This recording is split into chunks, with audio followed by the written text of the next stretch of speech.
अगर आप राजस्थान में रहते हैं तो ये खबर आपके लिए बेहद जरूरी है।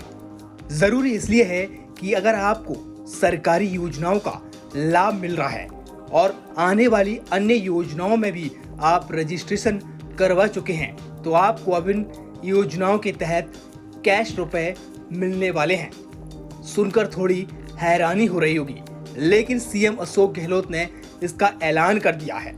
इसकी वजह है चुनाव, क्योंकि आचार संहिता लगने के बाद योजनाओं का क्रियान्वयन नहीं हो पाएगा और सीएम अशोक गहलोत उससे पहले जनता के बीच पहुंचकर इन योजनाओं का लाभ देने के लिए कैश इन योजना लेकर आ रहे हैं। यानी योजना के लाभ के बदले आपके खाते में अब नगद पैसे आएंगे।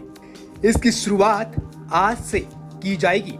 जयपुर में सीएम अशोक गहलोत 42,000 पशुपालकों के खातों में लंपी मुआवजे के तौर पर 176 करोड़ रुपए की सहायता राशि ट्रांसफर करेंगे। अब आप सोच रहे होंगे ऐसा क्यों किया जा रहा है, तो इसकी वजह है चुनाव।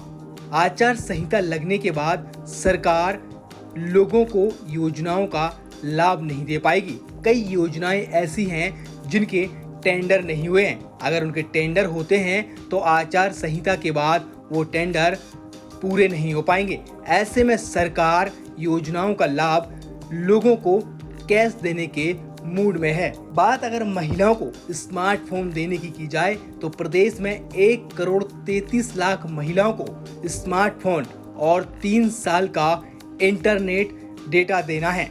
अब इस योजना को कैश इन करने की सरकार प्लानिंग कर चुकी है। इस दौरान 24,700 करोड़ रुपया खर्च होने वाला है। यानी हर महिला के खाते में तकरीबन 14,000 रुपए डाले जाएंगे।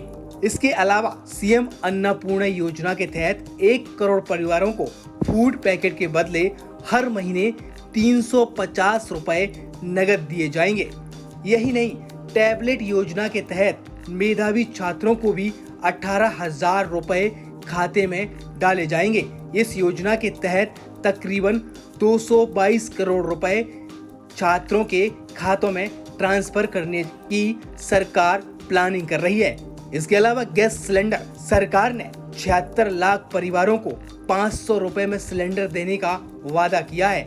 यानी हर महीने 607 रुपए की सब्सिडी दी जाएगी। इस पर सरकार 309 करोड़ रुपए खर्च करेगी। यानी कि परिवार के खातों में अब सब्सिडी की राशि अकाउंट में दी जाएगी। यही नहीं, श्रमिक अस्पताल में भर्ती हुआ तो उसे हर दिन 200 रुपए सरकार देगी। यानी 7 दिन में सरकार 1400 रुपए श्रमिक के खाते में ट्रांसफर करेगी।